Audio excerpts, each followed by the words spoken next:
Happy Wednesday, good people, and welcome to WWT Live. Listen, it's been a crazy 48 hours, and we're going to get into everything from weird kisses to, I don't know, people are sexy with grace and egos, and yeah, I got it all for you as part of WWT Live. Hello, guys. This is La Mera Mera Thunder Rosa, and I'm here to tell you that you're watching Women Wrestling Talk. 10, 9, 8, 7, 6, 5, 4, 3, 2, 1, 0. Women's Wrestling Talk, the #1 women's wrestling network on the planet.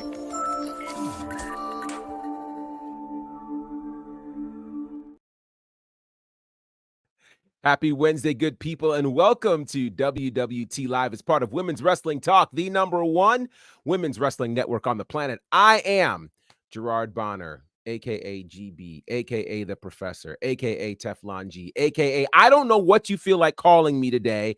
You could call me HBK maybe, or maybe Trick Willie, or I don't know, because those are some really popular people right now for very understandable reasons. And we're going to get into everything that has happened in the last 48 hours. I'm telling you, this is how you know wrestling is super healthy, because there's always plenty to talk about.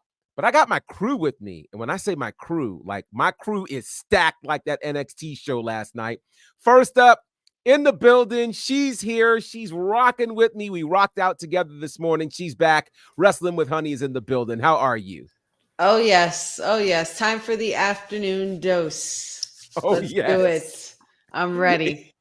It is going to be absolutely fantastic. I am certain of it. And we have not seen this amazing guy in a while. It's been about 2 weeks since we've seen him, but he is here from that wrestling podcast. Jason's in the building. How are you, sir?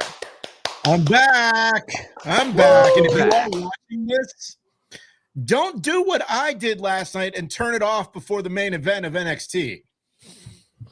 Yeah. Why would you do that? Like, Big 10 more mistake. minutes, I'm like, Jordynne Grace was it. Nothing more is going to happen. And then it happened. So if you're watching this, don't turn it off, because you never know what's going to happen on Women's Wrestling Talk. This is extremely true. And I'll tell you what. One thing you probably didn't expect is we are international around here, not just Dylan. Dylan, of course, is our guy, and it's always good to see you, buddy. But I'll tell you, my good international brother representing all things in the UK and all things Black Wrestling Alliance, A Dazzle, is in the building. How are you, sir? Ski. Well, you came ready. You came ready, I see. Very ready, very ready. There was no way I was missing or waiting a whole week for my own show to talk about what happened last night on NXT. There was no way. Oh my gosh. I was waiting. Let's go. Let's go. Well, listen, when you're talking about a show that was as stacked as last night and all of the news items that have happened in the last 48 hours, we have an elected official with us. He's the latest and the greatest. He does all kinds of cool things in the comic world, and he's just dope. I'm glad we got him here. Councilman Pharaoh's in the building. How are you, sir? Get it sexy. Get it sexy. Somebody's feeling the sexiness today. Oh boy. He's rejoicing. Oh man. How are you, Councilman? Oh, he's muted. You're muted. That's what it is. You're muted, kind sir. No. Oh man, he's spitting great things and we can't hear him. Here we go. Can y'all hear me? Yeah. There we go. Here we go. There we go. I was over here ski eating. That's all. That was it. Oh my goodness. How y'all doing? Oh man, we're great. We are great. And yeah, everybody's talking about it. There's no way we couldn't kick the show off with this. And that is the appearance of Sexy Red on NXT last night, which I will say, I'm pretty sure many were watching for varying reasons. Some might have thought, some might be big fans of Sexy Red and was like, okay, I can't wait to see her on my television.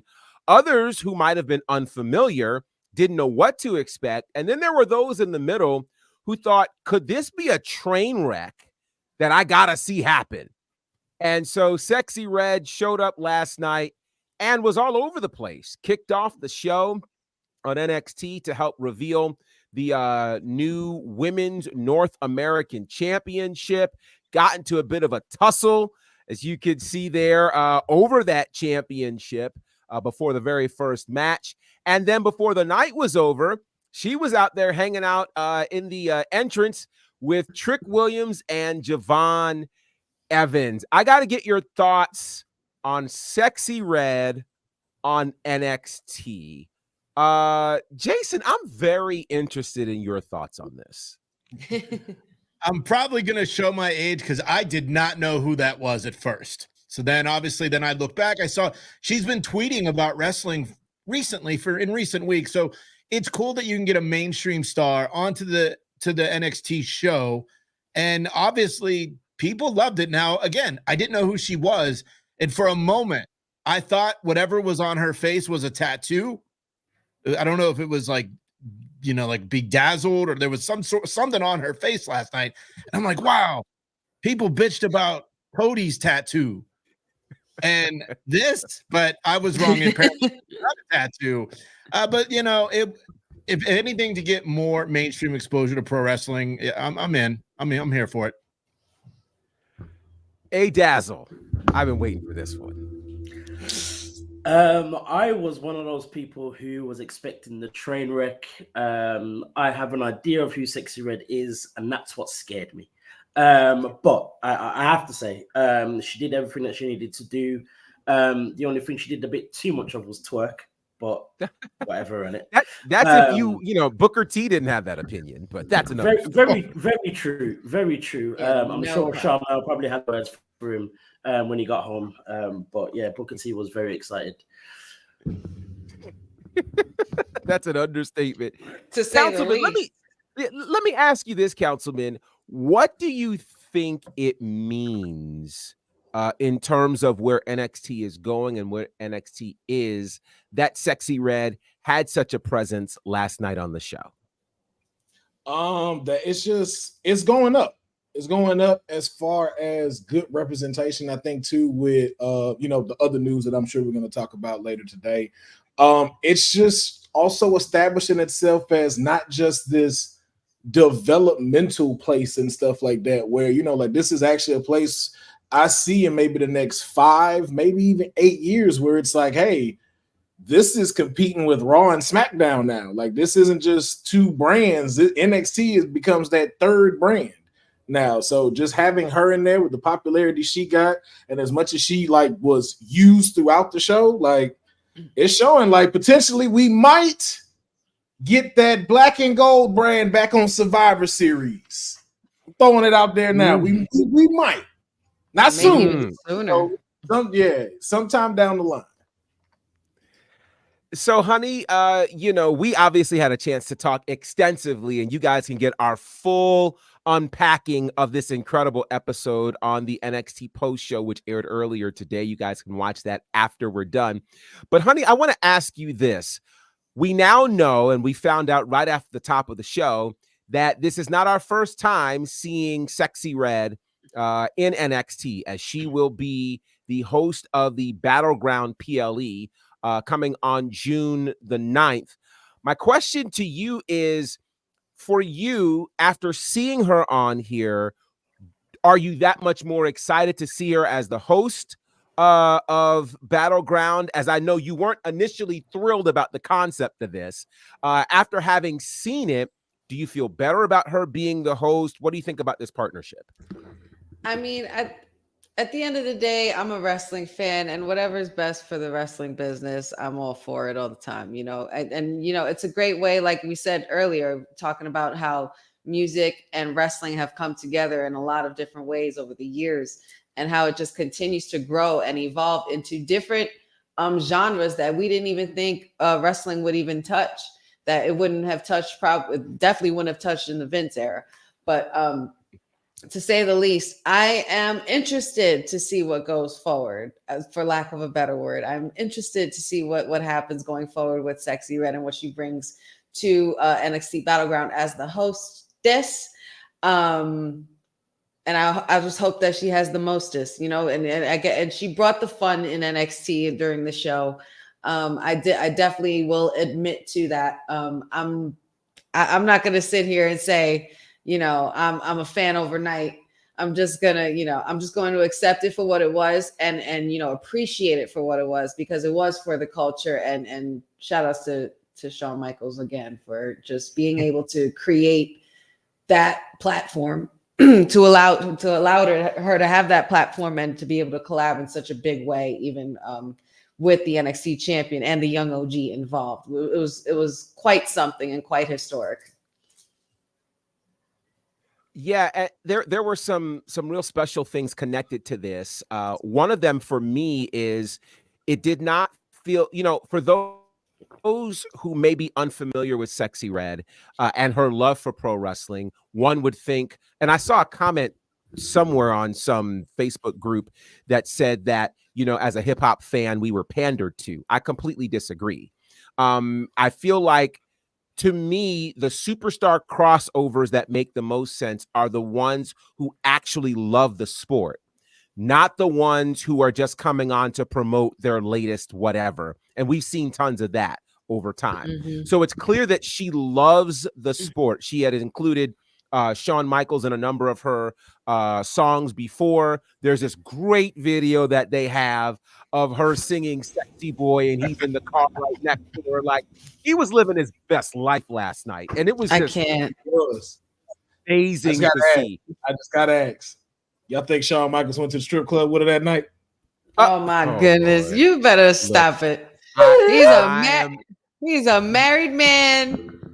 You know the strip club and be married? Well, that is maybe true. For the experience, I would say, yeah, because I mean, how many opportunities is he really going to get to do that?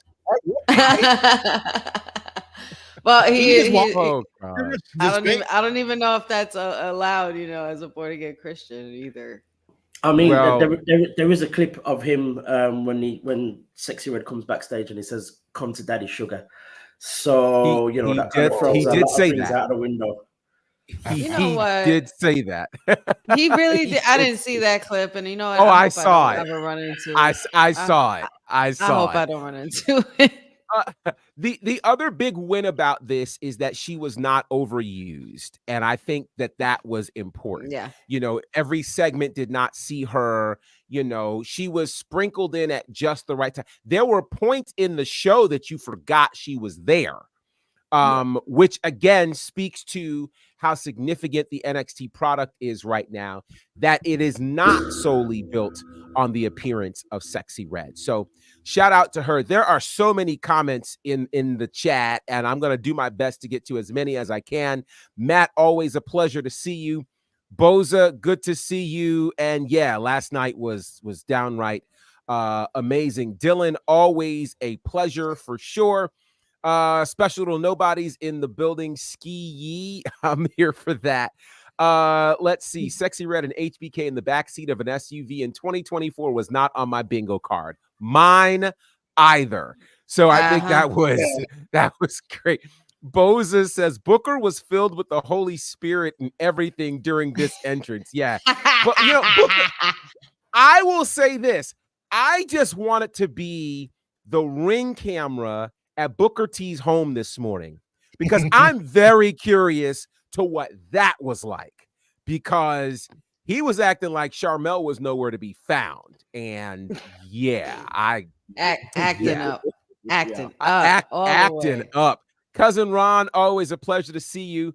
Boza says, I didn't know her either until HBK invited Kendrick and Drake to NXT. I think what's cool about this is that there are people, you know, in some spaces, obviously everybody knows who she is in certain spaces, and in others, people are being introduced to her. And so I think what's cool is that, again, there are elements of culture that are being introduced to people, and it's being done, I think, in a fairly authentic way. And I have a strong appreciation for that. So we learned, of course, that she is the host of Battleground, but that was not the only moment of the night last night. Mm-hmm. Then we had this happen. So we're trying to find out who would be the number one contender for the NXT Women's Championship. And, last week kind of was the swerve because, there were calls being made to the general managers of Raw and SmackDown, and we were all trying to figure out who's the main level star that we're going to see. And we all get shocked by this moment. Jordynne Grace showing up with the TNA Knockouts Championship onto NXT to challenge for the NXT Women's Championship. Yeah. I just, as briefly as we can, because I don't necessarily want to replay the earlier show, but I got to hear what you guys thought about this, because this was a moment that nobody saw coming. Councilman, let's start with you. The councilman is muted yet again. No. Oh, they trying to stop the voice of the people. They trying to stop. I will say I did not see this coming. I believe like on one of the episodes, we did try to determine who we thought it might be. I said maybe Mandy Rose might come back and challenge, who would be dope full circle, especially with Sexy Red there now. So that window may still be open. This was great to see, but also too kind of a head scratcher because, man, your women's champion at TNA came to challenge the NXT women's champion. What does that say about your company and the level you're at? Is the question that I now have. I didn't have that question at all. And I'll tell you why I didn't have that question. Because historically, NXT's women's division has always led the pack in WWE. It was always better than Raw's women's division and always better than SmackDown women's division. And then TNA, before there was ever a women's evolution, they legitimately led the women's evolution with their women's division dating back to the creation of the Knockouts title in 2008. So when I saw this happen, I went, oh my God, we're literally getting the best of the best. And so to me, it didn't feel like anybody took a step down. It felt like literally a lateral move, particularly when you're talking about the NXT women's division and the TNA Knockouts division. Hey, Dazzle, did you think like I was thinking, or were you thinking like the councilman was thinking? I was definitely thinking more like yourself. Let's call a spade a spade. Like TNA as a company is not on a level as WWE as a company. So it kind of makes sense. Yes, they had Jordynne Grace in the Royal Rumble, which is a main show, but to have her on NXT, it didn't. At no point did it make me feel TNA is selling themselves short or anything like that at all. I remember the reel that you did, Gerard. I think it was last week, if not 2 weeks ago, talking about the possibility of Evolution 2, and then you asked the question, what matches are you looking forward to? My comment was, I would love to see a TNA Knockout versus the NXT Women's Champion. You absolutely said that. You absolutely said that. Shawn Michaels must have been in the comments because it's happening. It's happening. I didn't expect it to happen the way it has. It literally came out of nowhere like an RKO. But this is what I've been waiting for, and it's going to be interesting to predict. And we probably might go there, but to predict the outcome of this match, just that alone is the excitement for me. Just that alone. Well, speaking of coming out of nowhere like an RKO, it's another elected official around these parts.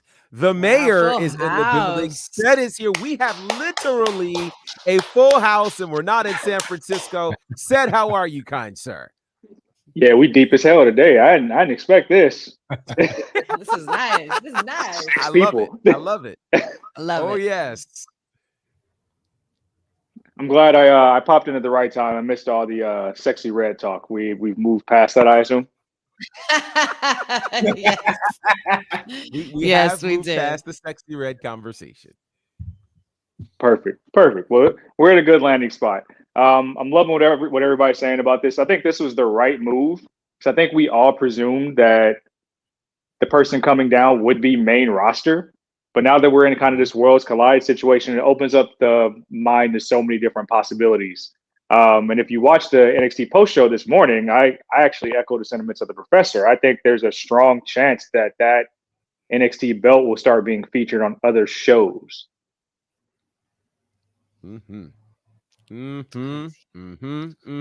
Jason, I want to ask your thoughts on this because, again, we talked about shocking moments. This was absolutely the shocking moment that you actually got to see live. What were your thoughts on Jordynne Grace showing up, and what do you think this means for this relationship between TNA and NXT or the WWE? Well, I mean, I think it's awesome because for me, I've said it every time I think I've been on this show, surprises make wrestling better. And that was the ultimate surprise because I don't think anyone could really say, no, they knew Jordynne Grace was going to be there. They kept her hid very well throughout the day yesterday, apparently. And it's a 3-appearance deal. So if she's going to wrestle next week on TV and then at Battleground, that's it. And apparently she is being extremely compensated for these 3 deals. And I mean, look, I would love to see more cross promotion. NXT talent on TNA, TNA talent on NXT, and whoever brought up earlier Survivor Series. Oh man, the possibilities are endless. I think it's great that this is happening. And look, would it happen under Vince? No. Triple H and Shawn, they get it. They understand. And we're seeing it on every show that they get it.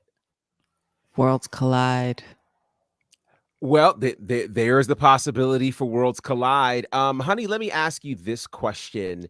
One of the pieces of news that is out there is that indeed this will be the start of some crossover situations between TNA and WWE. If you've been on the Twitter machine, a number of WWE and TNA talents are alluding to the possibilities of some cross-promotional activity. Who would you like to see outside of this match that we know that's happening at Battleground? What would you like the next TNA versus WWE battle to look like? Oh, I got one. Whenever the time's ready. Oh man, that put me on the spot, Professor. I'm gonna need a minute. All right, I'm gonna need a minute. We'll come back to you. Councilman, did you say you had one ready? Oh, I did. Who said they had one ready? Oh, Jason, was that you? Okay, go ahead. Go ahead. AJ Styles versus Josh Alexander. Oh, interesting. I saw Jade Chung, shout out to Jade Chung, who mentioned she wanted to see Josh Alexander and Charlie Dempsey. Ooh, okay. That would now is this going to be TNA NXT or TNA all of WWE? Well, Drew McIntyre put out an amazing tweet that said that the door swings both ways, and it showed a picture of him with the TNA World Championship. Ooh, I want to. So the possibilities are endless. I want to see Mustafa Ali versus Logan Paul. Wow! Oh my God! That could be something. That'd be something right there. Yeah, yeah. What about something like Gail Kim and Sol Ruka? Gail Kim. Is she not it? Is She's retired, but she might pop in every now and again. But yeah. Or Alicia and Masha versus the Big Two. Now that would be interesting. That would be very, very interesting to see. Did you have one? I would like to see Chris Bay and Javon Evans. Oh, yeah. Oh, wow. Let me think. Huh. No, I didn't call a match with those. I didn't call a match with those two, but they were on the same card where I called matches for both of them. I thought they didn't fight each other. That would be a problem. There's so much happening here in this chat. I do want to say this though, for the sake of time and to honor the show that we had earlier today. We really dig into a lot of this on our NXT post show. Go back and watch it. I promise you, you will enjoy the conversation that we have there. Now, there is one more thing that we have to talk about, and that, of course, well, there's two more things. One, we found out what Battleground will look like for that North American women's title match, which we'll dig into probably more next week to preview officially. But the other big thing that people are talking about, this guy, Ethan Page, shocked the world last night by showing up. He's the guy apparently who attacked the two members of Metaphor, and then he attacked Trick Williams. Your thoughts on Ethan Page in NXT, Councilman? I don't like it. He made my homegirl Big Lash fall. I don't like him already. I hurt herself. I don't like it already. Yeah, out here pushing women. I don't like it. But no, we actually did talk about like where was he like all of this time, because we hadn't seen him in AEW, and which is like exactly what is he doing. And so it'll be very interesting. I just want to see what kind of if he's going to still keep his same persona or what he's bringing to the table. But again, just like how y'all saying now, and y'all done kind of got me shifted with the whole TNA thing. It's cool to be able to really have people seeing like, yo, I can do my thing on AEW, kind of get that buzz, and then utilize that to move over to come over to the big. Let me not call it just the big leagues like that and disrespect everybody, but to come over to WWE and be able to get that good shine that I need. So I'm excited to see what he brings, and then what comes forth with him now going up against Trick. Said. I love it. I think it was in an era where surprises are so few and far between. This was executed beautifully. I think he was making a lot of good headways in AEW towards the end of his run, but he left it very ambiguous. The promo work was good, and even what he's doing now on social today, saying that he's not affiliated or signed to anybody, kind of like just leaving it into the atmosphere of our imaginations. So I'm interested to see where it goes, but this is like the fifth person we've seen cross the street, and we see every time they do it, they make it feel like a big deal for these characters that were maybe underappreciated in AEW. So it just shows that the platform that they like, he's talking about the views that he's drawing on YouTube and social media just from last night. So he's going to be positioned as a big deal, whether it's on a per appearance deal or if he already signed a contract. Yeah, love seeing that. And Boza, thank you for that. For those that didn't watch NXT, can Professor remind us of why he thought it was a good reason for Jordynne to win? I will say this, go check it out on the NXT post show, because I really lay it out there, and I promise it was a time. It was good. It's going to make a lot of sense to you. I promise you. It's going to be fantastic. So we want to say a happy birthday to Queen Nia. It is her birthday today, the official Queen of the Ring, and she celebrates her birthday today. Some really fun tweets out there, a fun exchange with her and Naomi that's on X, so definitely check that out. And then, of course, I wonder what her celebration will be like this Friday, but congratulations and happy birthday to Queen Nia. Now, let's talk about some fallout from what happened this weekend. Of course, we knew that Becky Lynch lost the world title, and then Monday night had her rematch. And in her rematch, she was in a steel cage against the champion, Liv Morgan. Liv Morgan, thanks to Dominic Mysterio, gets the win. And we'll talk about what happened with them in a little bit. But everybody's been talking about what's next for Becky Lynch. Her contract is due to expire on June the 1st. It's being reported that she has yet to sign another contract. She left her last bit of commentary on the socials with a picture of her walking away, simply saying "to be continued." Seems kind of vague and the like. She followed that with a birthday wish for her husband, Seth Rollins, and ended it with "I'm coming home." So, Jason, I want to start with you. What do you think is next for Becky Lynch? I would be shocked if she went to AEW. Seth just re-signed. Let her go be a mom for 6 months to a year, or whatever. Do whatever she wants to do. She's earned this time off. Now, obviously, there is no paycheck coming, but look, her book is doing so well. She can just take a break. She's earned it. But I mean, her going to AEW would be, I think, probably one of the biggest shocks in the history of professional wrestling. I don't see it happening. Let her go take a break. Let her chill. Let her be a mom.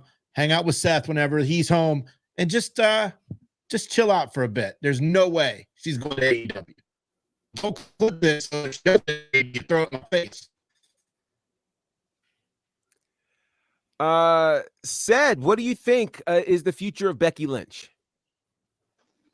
I think it's the same time off she was supposed to take before Rhea ultimately got hurt. That was clearly an audible, with her having to come back and be a transitional champion. So I think we probably there's no way there's not an agreement in place, even if it was a Legends deal. There's some type of appearance based in pace. We're talking about somebody who's been the cash cow of the women's division for the greater part of the past 5+ years. There's no way there's not something inked.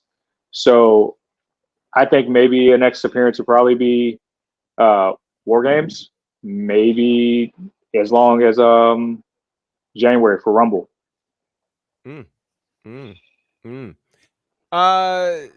Let's get your thoughts on this, honey. Does Becky re-sign and stay home? Does she sign somewhere else, or does she call it quits? One of the things that said earlier this year with the announcement of her book is that he felt like this was going to be the retirement tour, dare I say. Are we looking potentially at retirement for Becky Lynch? I don't necessarily think we are looking at retirement. I just think we're looking at a much long needed break for the man. She's done so much and contributed so much to this division, as you know, as you guys have said. And you know, we've seen everything that she's done. We've watched her grow, you know, from Rebecca Knox to becoming the man, the mom, the legend that she is, the future Hall of Famer. Yeah, there's been a lot of speculation online, and a lot of people are saying, oh, you know, Becky Lynch might go to AEW and this and that. I don't think that's going to be the case. Her and Seth have been a part of this company for a better part of almost 10 years now, I would say. And they are, I would dub them the company couple. They are like a wrestling Triple H and Stephanie McMahon, and they're not going anywhere. Because they both do absolutely well. They just had so much success, and they both deserve some time off. Seth needed a break. We told him we told him he needed a break last year, and you know he didn't listen. But it's all in good faith that, you know, he gets better with time, and Becky Lynch will do the same, and they get to spend time with Rue. And you know, I think that's something that they both need right now, just to, you know, get their headspace together and just go smell the flowers a little bit, you know. Adrian, do we see Becky Lynch again, or is this it? We'll definitely see her again. I think when she does come back, she probably needs to cut a promo very similar to MJF's at Double or Nothing, and say she ain't going nowhere, because you know, she's probably going to come back with a WWE tattoo on the back of her leg. You know what I mean? I don't expect her to go. You know, I don't expect her to go anywhere. I'm not, in no way am I expecting to see any graphic of Rebecca Quinn is now all elite. Like, none of that at all. As it's been said already, she's got time now to be a mom for a year or two, whatever it is, however long she wants, and she'll come back to a contract that is probably bigger than Mercedes Moné. Because there's no shade. What else do you expect from one of the greatest horsewomen? Yeah, this reminds me of, hold on, because y'all need to see his face. This reminds me of the discussion we had. We're not doing that conversation today. We're not done with that conversation, but we're not doing that today. You know what? I legitimately think we need to have a specific show literally crafted around that one topic, and that's all we talk about for the hour that we're together. Now, with that said, put a timer up, 60 minutes. I want to do that. We'll put the timer up, and when it's done, we're done. But I want to remind it because I see a lot of comments in the chat, and I want to be able to get to them. But I just want to remind everybody, we've been here before, guys. We went through this with Drew McIntyre. We went through this with Finn Balor. We went through this with Kevin Owens. And I told you guys a couple of months ago, in this version of the WWE, nobody is going anywhere. Not big stars. Becky Lynch, and let me say this, just because it hasn't been reported doesn't mean it hasn't happened. Did you not know that nobody reported that Jordynne Grace was going to NXT last night? Nobody reported that we'd see Ethan Page on NXT last night. So I believe, as I've told you before, the contract is likely already signed, and it will be revealed when the time is necessary. Remember, Drew went into WrestleMania without his contract. Damian Priest signed his right before he stepped out the door. Seth just re-signed his. They aren't going anywhere. So don't feel bad. Don't allow these articles with clickbait to get you all get your panties in a bunch. Trust me, Becky Lynch is going nowhere except to where she wants to go, and that'll either be home or back into a WWE ring. And I'm pretty sure she's getting paid to stay home. Councilman. There is somewhere else that she could go, though, and I think that's where she's going next. And that Hollywood is Becky. We getting Hollywood Becky. Becky going into films with her husband. Yeah, her husband's in the new Captain America movie coming out. I have no doubt that we might see Becky in the MCU in some kind of capacity. That's just her next phase. Like, I really see it like being her next level of, you've done everything you can in the WWE. Your next step for them to see you in Hollywood, because she did a great job on Young Rock. Yeah, she did such a great job there. What was the other one she was in where she was was it the Marine? It was the Marine. I think she was with Shawn. She was with Shawn Michaels. She talks it in her book. Yeah, I think so. Yeah, Miz and Shawn Michaels, or the one that Shawn Michaels was in, one of the Marine 4. I didn't get that far. I only saw the first one. She was good. I thought Becky was already signed for the MCU, because remember a couple years back, she had that like Marvel entrance to one or I don't know if it was WrestleMania or even a SummerSlam, but I could have sworn that Becky had signed something with the MCU, which is why they gave her the entrance video a few years back. I remember the cartoon like one, the comic one. Yeah. Okay.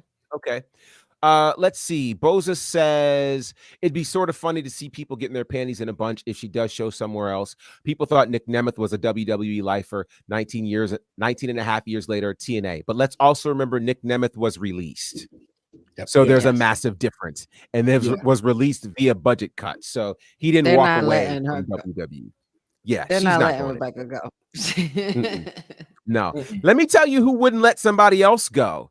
Liv would not let Dominic go with this kiss that happened Monday night as Raw went off the air, which was the crazy part. Raw literally went off the air with her in the middle of the ring, and then we go to socials and see this moment. What?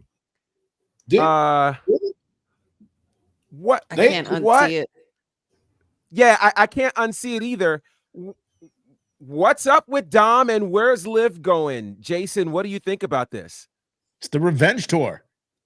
She knows Rhea's watching, depending on which system she was watching on, because apparently on Hulu Live, it aired. Yeah, it aired on USA, Hulu. It didn't air on USA. So depending what Rhea's watching Raw on, Liv was going on the revenge tour, still in effect. Woo.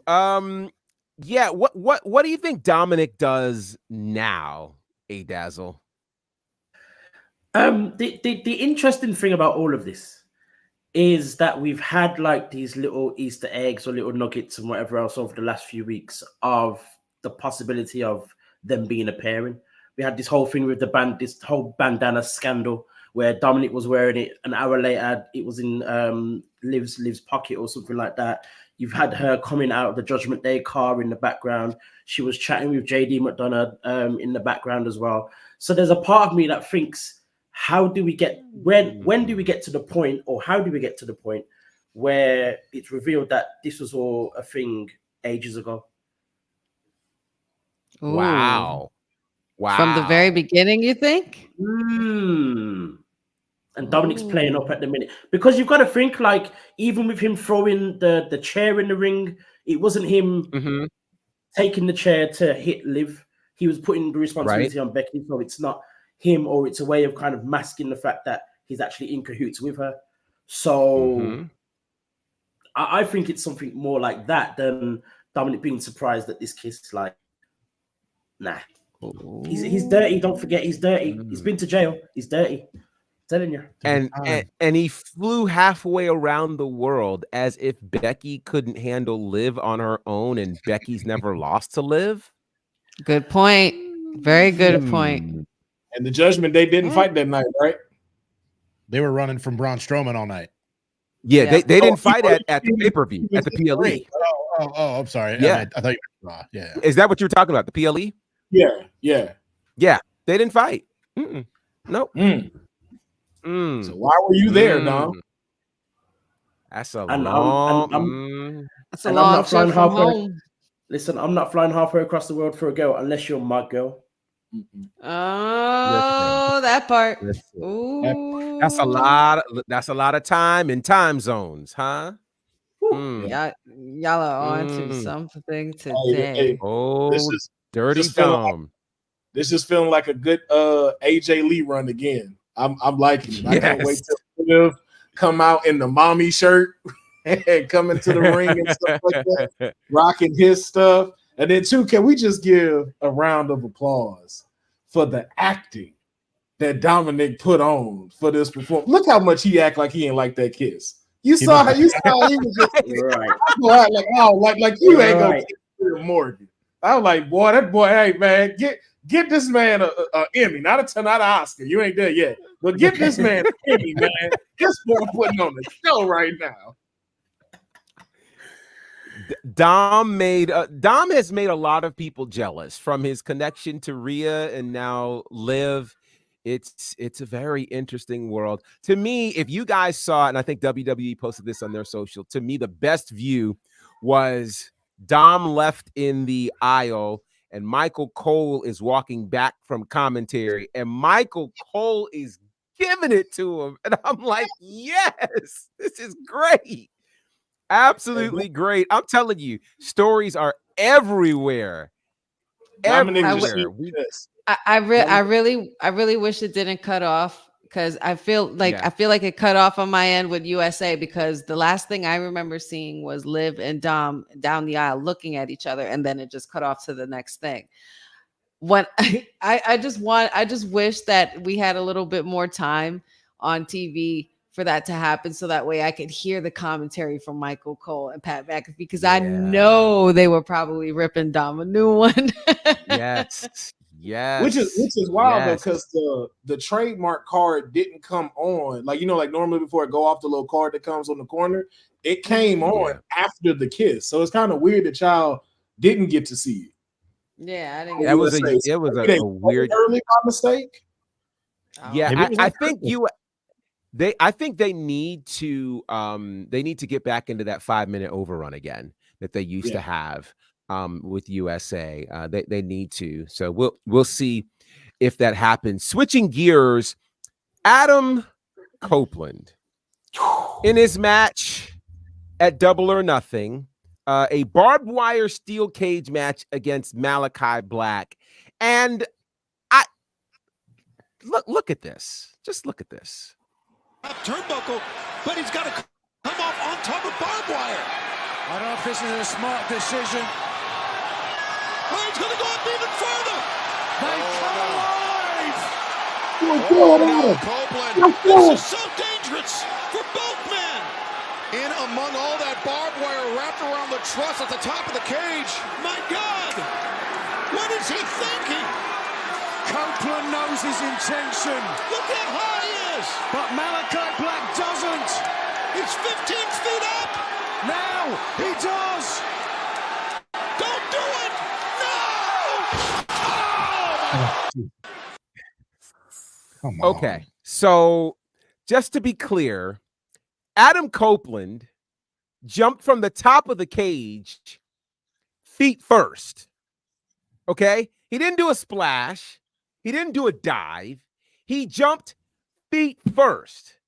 So anybody that's surprised that he has a broken tibia and will be out for 4 to 6 months, I mean, you got to be kidding me. Nobody in their right mind, nobody in their left mind does that. But Adam Copeland at age 50 feels like, oh, I'm really feeling myself right now. I'm going to do what nobody does. So no, we're not surprised at all, Adam Copeland, that this is your fate. I mean, we wish you well. I want to quote a tweet that I saw. I did not say this. I should have screen grabbed it so you guys could see it. But somebody put up a tweet with this clip, and they sorry, and they said, you play stupid games, you get stupid prizes. That's what they said. I don't want to minimize what happened here, but Adam Copeland, this was not a smart move for a 25-year-old, let alone a 50-year-old. Here's my question. We'll find out tonight, but what do you guys think now happens with the TNT Championship? I mean, I think it's a no-brainer. Tony Khan loves the tournaments. It's another tournament, or it could be called a Tony-ment. Tony Khan tournament. Interim I should have TNT. loaded up my WAP machine. Oh no, Honey, what do you think happens with the TNT Championship? Obviously it's going to have to be forfeited, and obviously somebody else or some other group of people are going to have to contend to fight for it, and I guess another tournament, y'all. Like I'm not sure what else there is. I mean, that TK likes the fake TK likes to do, but yeah, I feel bad for Adam Copeland, obviously, because nobody deserves to, especially him being the legend that he is and how he's worked so hard to continue his career this way. But you gotta have more common sense than that and more in-ring sense than that. You are a veteran, sir. You are a veteran. You know damn well, like I can imagine Beth. I can imagine Beth just not even wanting to say a word to him when he got home, and she's just looking at him like, are you serious? You know, but I do wish him well. 4 to 6 months is quite a long time, but you know what? Maybe he needs it, because that was a lot. That was a lot. But it's definitely gonna have to be forfeited, and somebody's contending for it. Just give it to Malachi.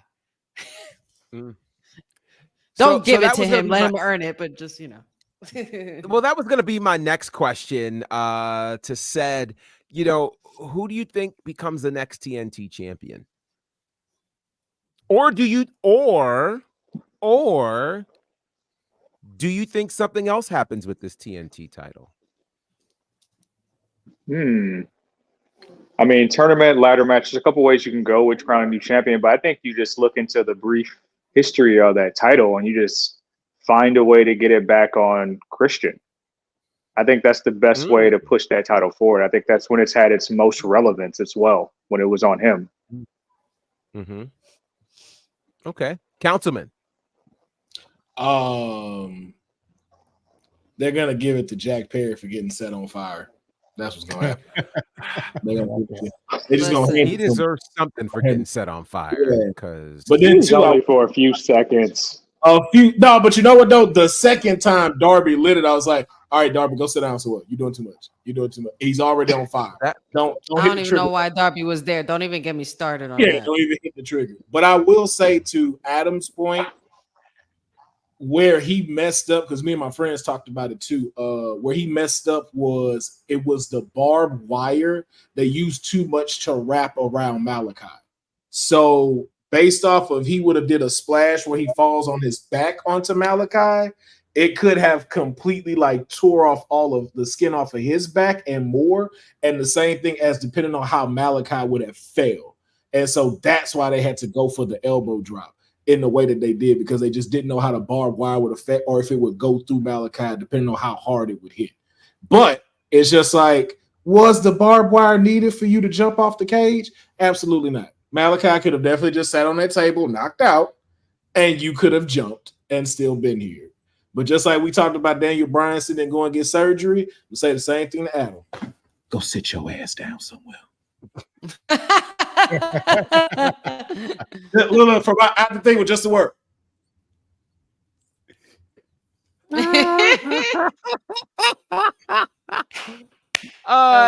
Hey, Dazzle, nobody's mentioned this, and I hope that, and I don't even know if I want to say it because I don't want to put it in anybody's mind. Do you think that the other TK will do what he's always so often done in times past, particularly with the TNT championship and other championships? Do we get an interim champion? That's exactly what I said when we first started talking about this. I said it's going to be interim, and that's a problem in a way, but at the same time, again, it's still a thing where even if it wasn't called the interim, we would still have a scenario where when Adam Copeland comes back, he should have the right to challenge for it. But the whole interim thing, I guess AEW's kind of made it a negative more than the actual, idea of the interim. So I don't know. Hopefully not a tournament.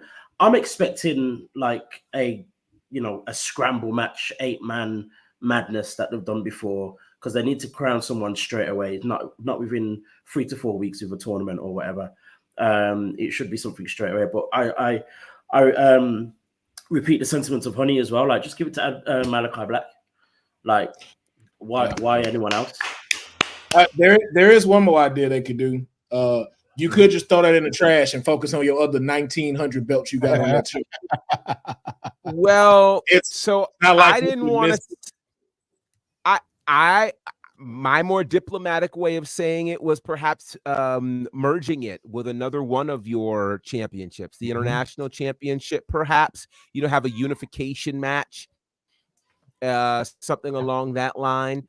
But I think it's interesting. Of the mid-card titles, it is the oldest in AEW, but strangely enough, it seems to have the least amount of prestige. I don't know how they managed to do that, but that the Continental Championship seems to mean more because of the tournament and because Okada's holding it. The International Championship has meant more, I think, thanks to Orange Cassidy and all the work he did with it.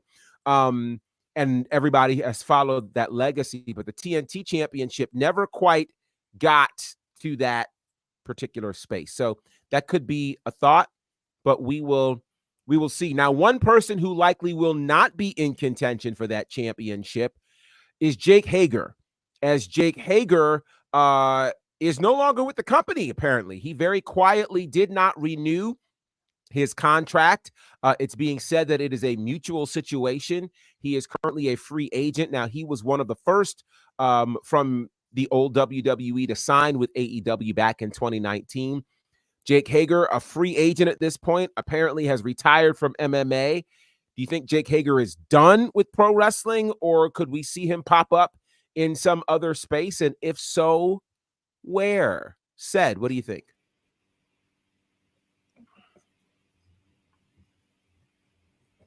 It's hard to get excited about Jake Hager. I'm pretty sure there's a lot he still has to offer, especially with now TNA kind of being adjacent to WWE. I would think that that's the most likely landing spot, but I don't know if it would move the needle much for anybody at this point. Maybe a New Japan run. Maybe that can help boost some of the stars that they're trying to get over in New Japan. That's an interesting thought.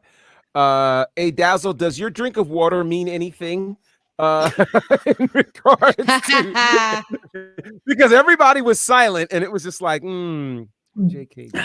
Sorry. You know what? When I saw the news, I just thought, we the people. Bring back Jack Swagger. I'd love to see Jack Swagger again.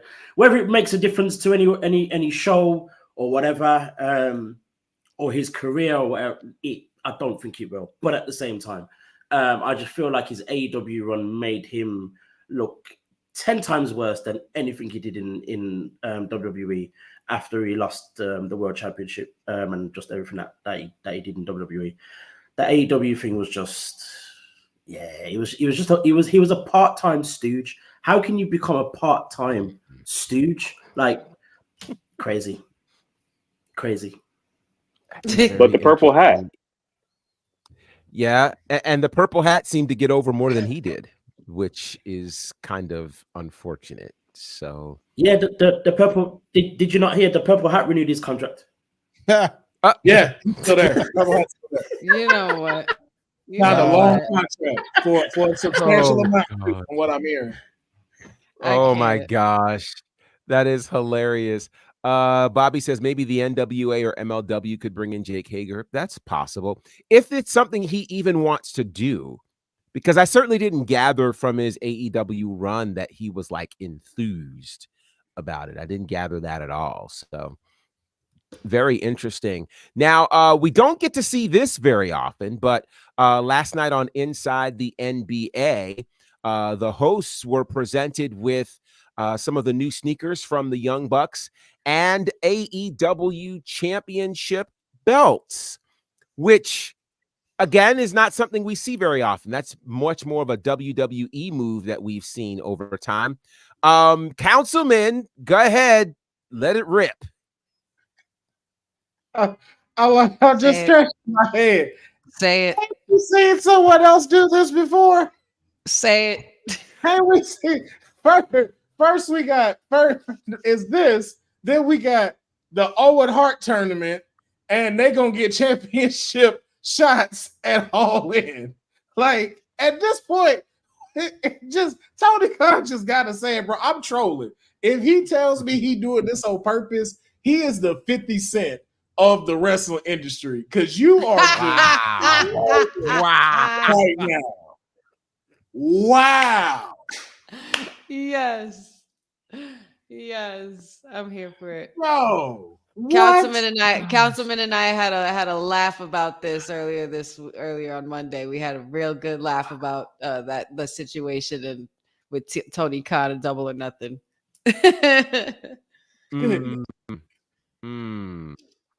Yeah, cool. Very, very interesting. What are your thoughts on this one, Jason? At least Charles Barkley got a championship now. Oh, finally! Wow! Right? You know what? He went there. No, seriously, Doug, I love Inside the NBA. Like that show itself. Like there are times where I won't even watch the games, but I'll watch the pregame, I'll watch the halftime. I come back for Inside the NBA, the whole show at the end of the night. You know, I think it sucks that Turner lost the NBA. I mean, I guess it's just a matter of anything to get your product on TV, you know, cross promoting or synergy from some of the other programs that are on the network. It makes total sense. And I Jason, do like you on Charles. timeout. Jason, you on timeout. Bro. Do I need You on timeout. This is great. This is absolutely great. And his defense, Chuck right. was the only one that looked kind of excited about the title. Well, but you know, go ahead. No, I was gonna say Ernie seemed excited about it too. It's not. I'm sure that's not something he gets often either. And honestly, there's a part of me that wondered if they had to, and I'm saying this very carefully. There's a part of me that wonders if they had to be prepped for this. And the reason why I say that is it is often most people, when they associate in the mainstream, when they associate wrestling and wrestling championships, they automatically think WWE.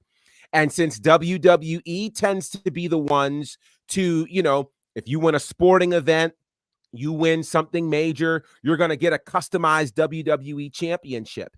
And they're the ones, in their locker rooms, on the parades, all of those things. And the people are, so an AEW championship most people don't even know what that title looks like, let alone who AEW is in the mainstream. And this is not a knock to them. So a part of me wonders, and as soon as I saw this, I was like, so who prepped them on this? I know Shaq did one match there, but there really hasn't been much in the way of, and they've been on the same network all this time, and there's not really been much in the way of cross promotion. I feel like somebody probably prepped them much like you prep some media person saying, okay, this is the next person that's about to walk down the red carpet, and try to run through some things so that when you get into an interview with them, you actually sound like you know what you're talking about. I got that feeling from this.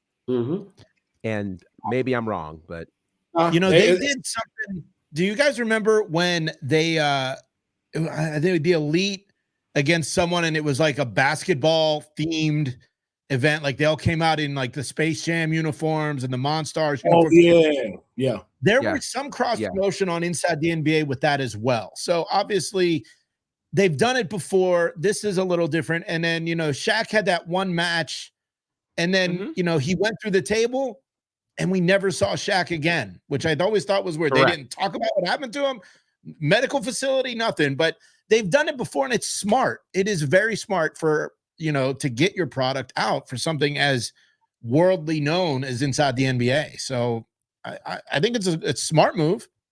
I just don't know. I think it's go ahead. Like you said, whoever had to prep them, I think was, the real MVP here. But fake TK go out to step it up though. Them look like commemorative plates, not the real championships. I'm just throwing it out there. That don't look like the heavy joints. That look like the ones for $2.99. You're gonna have to step it up. You're gonna be presenting out championships. And there's another beverage that appears. All right, so we will move on to something that I think is pretty cool, and that is most may remember on Stars there was a show called Heels. It was a great show.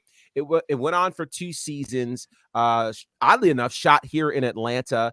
CM Punk was a part of it. They had several other wrestlers who were a part of it over time, and it has just been picked up by Netflix, so that the first 2 seasons will re-air, and there is the potential for a season 3, which is pretty exciting. I believe July 23rd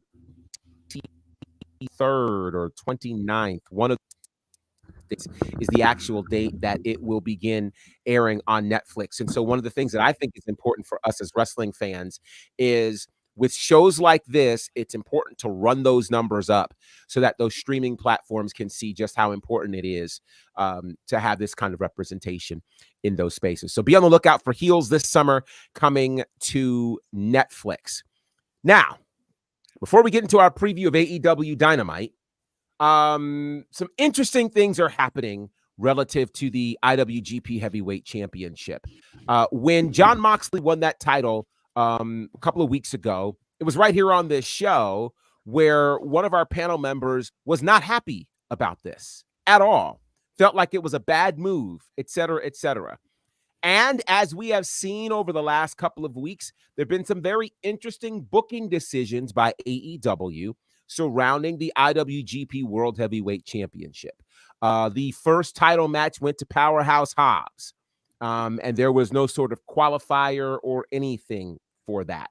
At Double or Nothing this weekend, Moxley fought Konosuke Takeshita in, if you can believe this, I'm going to call it what Ring of Honor calls it, a proving ground match. They call it an eliminator match in AEW. It's simply a non-title match.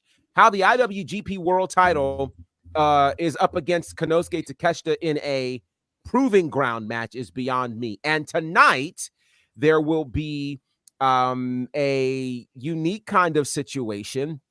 It is called the Forbidden Door Casino Gauntlet. And so Jeff Cobb, the current New Japan television champion, he went onto the Twitter machine, and here's what he said. He says, it's funny, New Japan guys have to go through a gauntlet match, but those dorks, referring to AEW, can just say they want a shot at our biggest title and it gets granted. Even Stevie Wonder can see how stupid that is. What are your thoughts on the current New Japan television champion making these bold statements about AEW literally 4 weeks before their crossover event known as Forbidden Door? Said, your thoughts? Jeff is 100% right. And a lot of these New Japan stars need to start sticking up for themselves if the people that run the promotion will not. They've had zero benefit in this partnership since the beginning. If you're going into Forbidden Door and you have a landslide every year with AEW talent winning, then what's the purpose? I mean, they're not getting a tremendous rub from these AEW stars going to New Japan for a period of time. Outside of Mox, that's because Mox was doing New Japan runs before AEW even became into existence. So I think he really respects the gravity of New Japan over there, but it needs to be said. And it's been happening so often. And it's kind of insulting to the fans that get these premium live events every single year, and you don't expect anything different to happen. So I'm glad for Jeff kind of sticking up for his promotion, sticking up for his title reign as well, because he's not getting any benefit out of AEW stars. And I like that he's saying he won't even participate in the gauntlet as well, because that's pretty much standing your ground.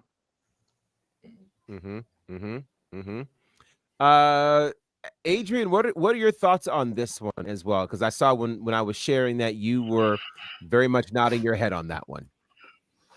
Yeah, I was thinking about this, and this whole Forbidden Door AEW New Japan relationship kind of makes me think like, you know, when you get into that type of relationship where you first meet and everything's all brilliant, you find out all these things that you're in common with and blah, blah, blah. Then you realize that one person is in it for themselves. But then every now and again, they kind of do this whole thing of, no, don't worry, baby. I've got ya. But when it comes down to it, it's still, but this is all about me. And I feel as though like AEW is kind of doing this whole thing where it's just all about them. As said was saying, like, it makes no sense to me that we've not seen kind of like, you know, someone from New Japan come over and win one of the AEW titles and have a run for a few months or whatever else, and then go back and forth. Like, we've never seen that. The only thing we've seen is people literally switching that after they've left New Japan. Okada, case in point. Will Ospreay, case in point. So it's just weird why they're still kind of holding on to this. Or, you know, I'm waiting for something to be different, but at the same time, I'm not expecting it to be different either.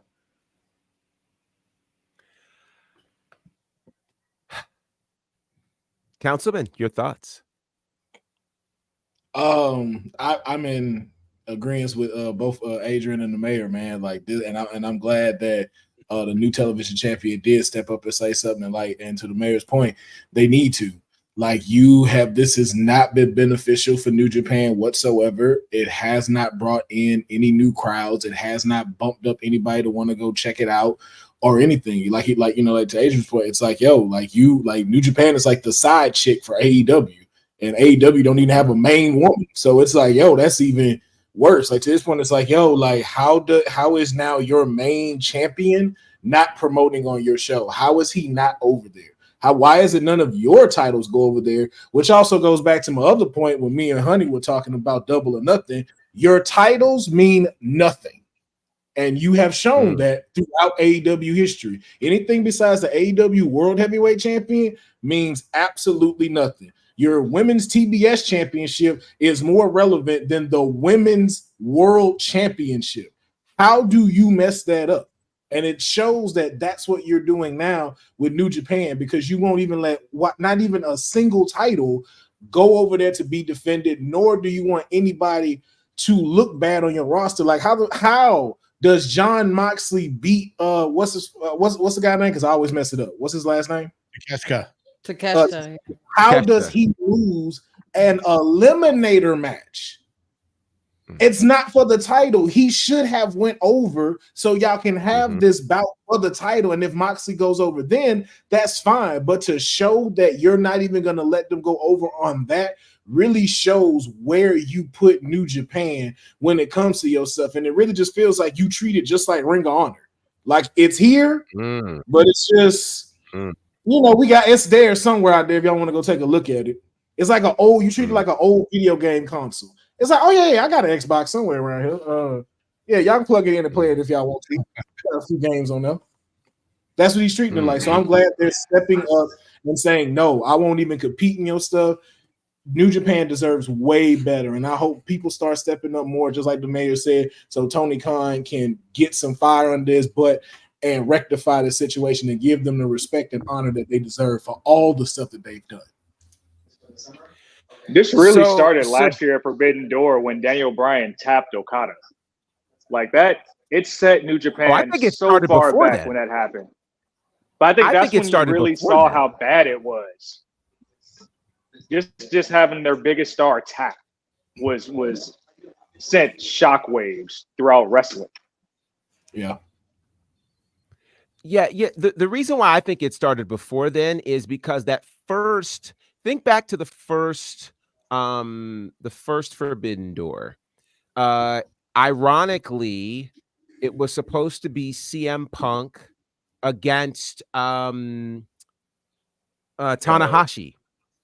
Punk got injured, and so it ended up being Tanahashi and Moxley for the vacant World Championship. And there was a moment right there that you could have completely did this.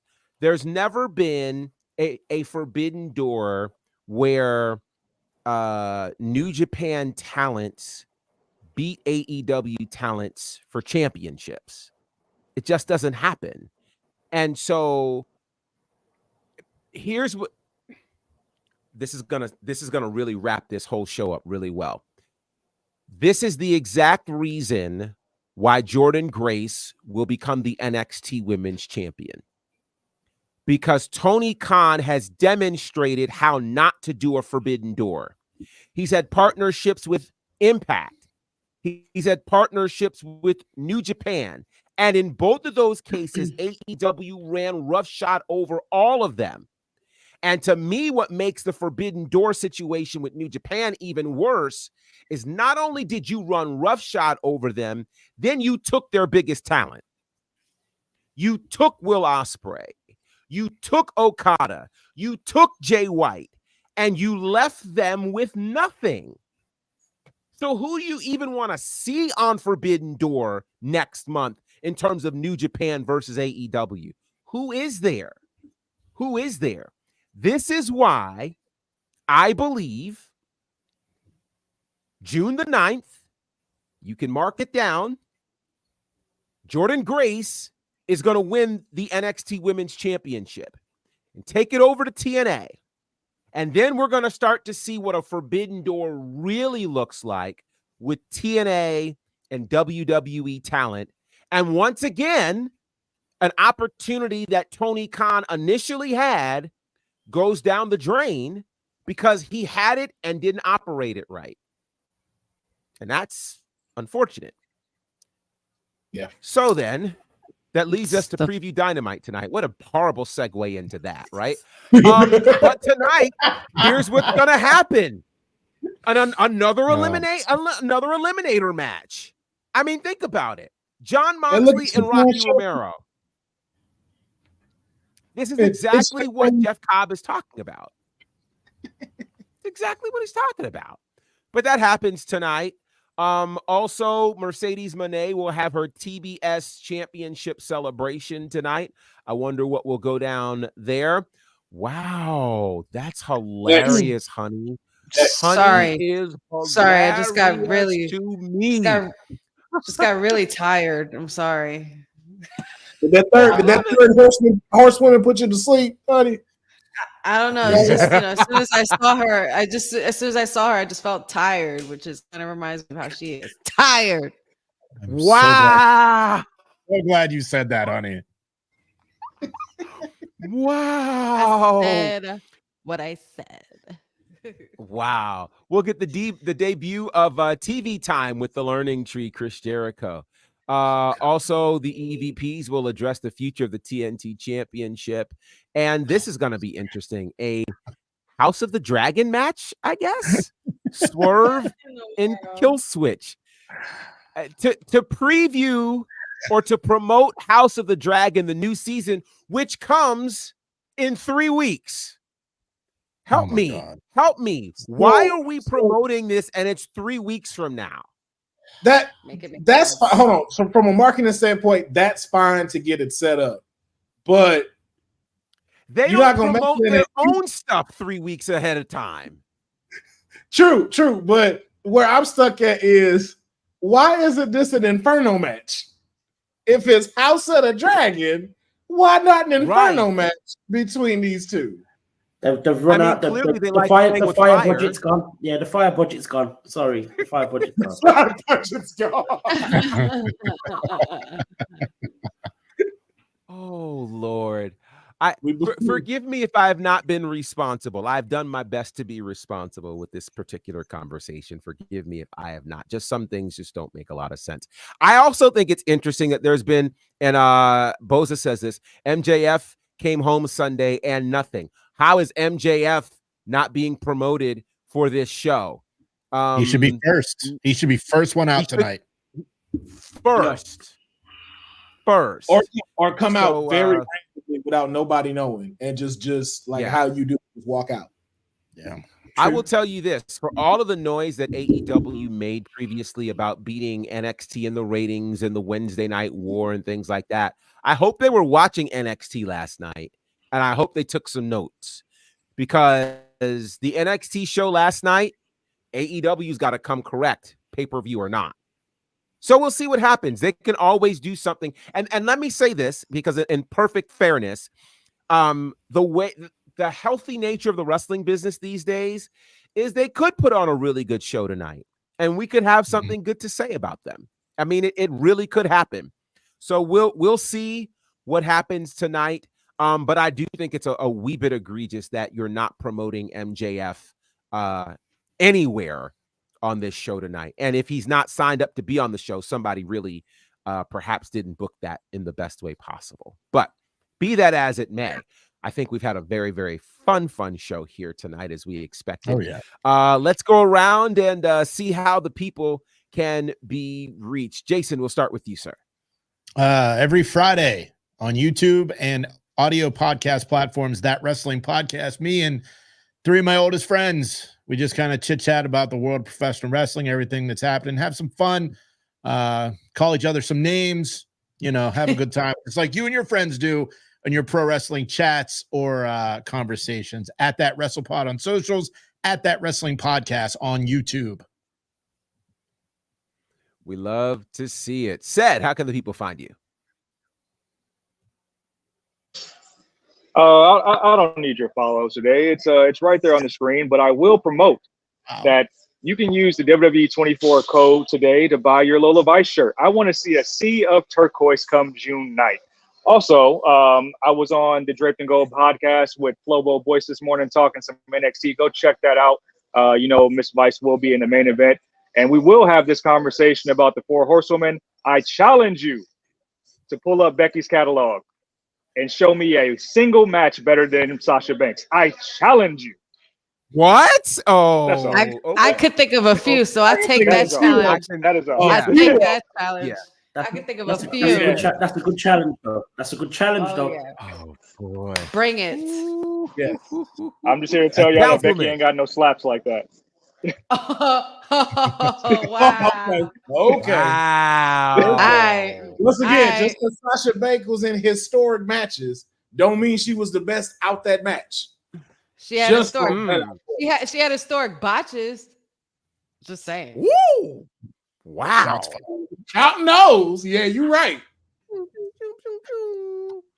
Wow. For me, my Lord. For me, you can find me at my new handle, Will P All Elite, because I have now joined the AEW roster, and I'm gonna be fighting for the Trios Championship against Bang Bang Gang in August, because fake TK is just gonna do whatever that don't make sense. So I decided to jump on the bandwagon. So y'all follow me and find out exactly what happens during that time. That's great. That's great. That's great. Hey, Dazzle. Whew. Wow. You can find me on Instagram, Black Wrestling Alliance, BWA Dazzle on X. You can also find me every Tuesday with the Professor Gerard Bonner and the main man that is Mex, the WrestleManiac, on our show, Wrestle Extra, talking all things Black wrestling every Tuesday, 6 o'clock UK time. Don't ask me to tell you US time because it's hard to work it out. Work it out. I'm glad you Honey. Oh, you yes. can find me here Monday, Wednesdays, Fridays with my beloved crew at WWT Live. Let's see, TikTok Wrestling with Honey, Instagram Wrestling with Honey, Facebook Wrestling W Honey. Don't forget to like and subscribe to YouTube, the Wrestling with Honey podcast. And Friday night we have our Honey SmackDown watch along. We are going to celebrate the coronation of our queen, Naya. It should be quite the time. So make sure you join me here 8 o'clock on Friday, this Friday. And don't forget to check out the Honey Pot predictions on the socials. And Shayna Baszler is the real queen of NXT. We got shots fired all day long. fact. I love it. Big I facts. love it. You can find bang. me at Bonafide, bang, bang, bang, across all the socials. You can check out my commentary work with Southern Honor and IWE on IWTV. 2 new shows have just dropped, so check that out. You can check out my commentary work on the YouTube machine with the Nightmare Factory. Student Showcase 13 is the latest on there, so check that out. Also, Turnbuckle Championship Wrestling is there. All Caribbean Wrestling on their YouTube channel. Some great things happening with them, including 2 very big shows coming up really soon. Baja Bash, end of June in the Bahamas. And then we've got a great show happening in Jamaica, top of July. So we'll be telling you more about that. Honored to do commentary for both of those. Also check out my work with Ashe Wrestling at AsheWrestling.com. Huge show with Ashe coming up on June the 22nd. Main event, Jonathan Gresham versus Shelton Benjamin. Yeah, whole lot of stuff's coming out about that very, very soon. And I might do this a little later. I just found out who my commentary partner is going to be for these All Caribbean shows. I'll tell y'all about that a bit later. Just gonna get that out there. From there, of course, I'll be here WWT Live, of course, with my good brother A Dazzle and Mex on Wrestle Extra on Tuesdays. Of course, follow us here at Women's Wrestling Talk, WWTalkPod across all the socials, wwtalkpod.com for all kinds of great features. How do you find the show for Wrestle Extra? It's at 1 p.m. Eastern on Tuesdays on the WrestleManiac YouTube channel.